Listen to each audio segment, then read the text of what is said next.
যখন গণতন্ত্রের পথে যাত্রাটা শুরু করবেন সে সময় আপনার যাদের সাথে মতবিরোধ আছে তাদেরকে আপনি পাল্টা মত দিয়ে প্রতিহত করবেন। তাদেরকে আপনি এভাবে সহিংসতা দিয়ে, অগ্নিকাণ্ড দিয়ে তো প্রতিহত করবেন না। এটা তো কোনো যুক্তির কথা হতে পারে না।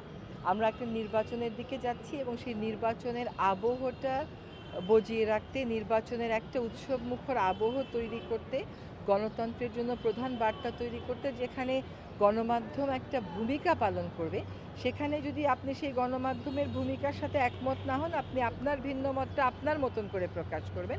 কিন্তু এই আক্রমণের কোনো জায়গা কিন্তু আমরা দেখতে পাচ্ছি না। আমাদের মাননীয় প্রধান উপদেষ্টা মহোদয় তাৎক্ষণিকভাবেই বিবৃতি দিয়ে জানিয়েছেন যে সরকার খুবই উদ্বিগ্ন এবং সরকার এই ক্ষতিগ্রস্ত প্রতিষ্ঠানগুলোর পাশে আছে।